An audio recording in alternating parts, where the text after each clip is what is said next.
Hi, I'm Tim. Welcome to our channel and thanks for logging on. Today we're discussing the Audemars Piguet Royal Oak Chronograph, the latest version, reference 26331ST.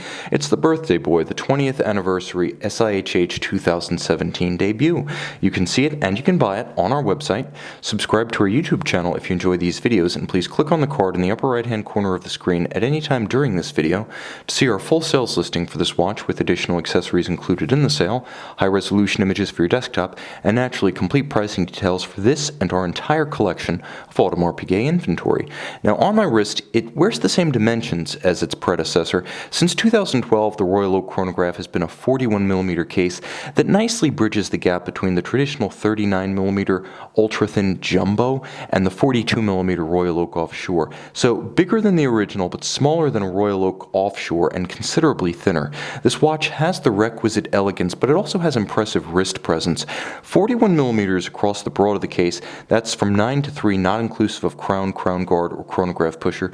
11mm thick, it's low in profile, despite having an automatic chronograph. That's where the advantage of an integrated chronograph movement versus the Offshore's modular system really makes itself seen. Now from lug to lug, every Royal Oak Offshore or standard has a big span, which is to say they really exert themselves across the wrist, stretch their legs, and establish their wrist presence with breadth across the wrist. 54.3mm is your extremity to extremity span. That's measuring the semi-rigid links, the plots, the intermediates that join the bracelet to the case. So that's the true span across the wrist. The case's lug-to-lug dimension is 51.3, but again, it's the distance across the wrist that defines the lower limit for wearing the watch. Now, if this were sized for me, my wrist is 16 centimeters, and you can see there are plenty of links to remove. It would wear easily on my wrist, and I would say down to about 15 centimeters in circumference. Your oval profile wrist will wear this watch well. Below 15, consider something like the original 39mm jumbo. Now the watch is very solid. In its latest iteration, it feels almost like a sports watch through and through rather than a sporty dress watch. The bracelet is substantial. You're getting the same standard of metal finish as ever with Audemars Piguet. Hours to finish bezel, case, and bracelet. You can see the hairline polished bevel that tapers like the actual span of the links. With the satin finish on the top, this is exceptionally difficult to achieve, and the tolerances are so exact. You can see the taper of the links more than you can feel the step down from link to link. On the underside, functional finish comes to the fore with broad channels to avoid pinching skin or pulling hair. The latest version of the twin trigger actuated double deployant clasp is very solid indeed. It finally feels like a sports watch clasp for a heavy sports watch, and when closed, it's relatively low in profile too, the better to avoid desk diving damage. Of course, the highest standard of attachment, the screw, is used rather than a pin and sleeve system, and if you think this should be, well, self-evident in this price bracket, remember, the Patek Philippe Nautilus still uses pins and sleeves. Advantage AP.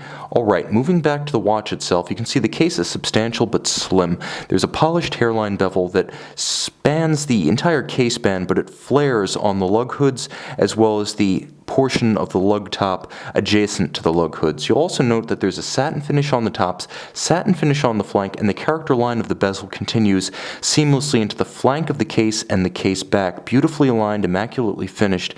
That standard continues on the top of the bezel. You can see the bezel is a combination of strong geometries. It does have 8 sides, it is an octagon, but it also blends the hard masculinity of the shape with soft feminine transitions in the polished flanks. You'll also note the white gold hexagonal bezel bolts inside the bezel.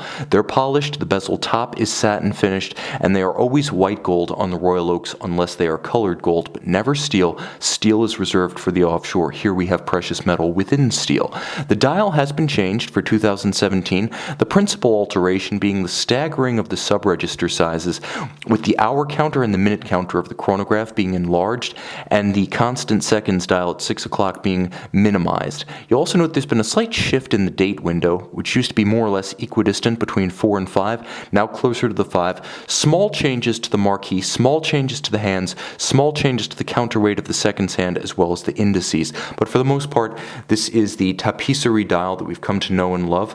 Silver is considered most common. You'll see most Royal Oaks and Royal Oak chronographs with the silver tapisserie. Less common is the black, least common is the blue. And you can see that the calibrations are common sense, printed white on black at the outer periphery periphery, beautifully white gold and hand polished. I should even say hand polished with diamond machinery to be more precise. Diamond tipped polish on all of the indices, faceted for high contrast, silver sub-registers guilloche cut with a concentric milling pattern. Now the watch does appear to have screw down pushers, but again, appearances can deceive. This is a watch that has evolved over the years from screw down pushers to highly water resistant screw down style pushers, so you can actuate your chronograph, start, stop, and reset without needing to thread them out, spoiling the lines of your watch as well as its watertight integrity.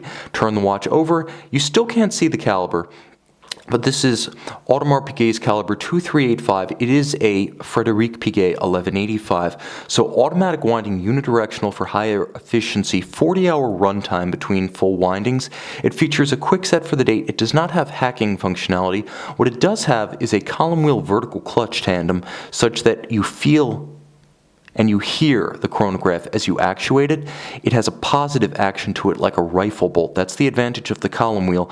And then you can see it starts without any jump, stops without stagger, always resets precisely to the index at 12. That's the advantage of a vertical clutch, but it continues. As if you start the chronograph, you can leave the chronograph running if you prefer center seconds along with hours and minutes. There is no additional wear and tear on the mechanism thanks to the vertical clutch architecture.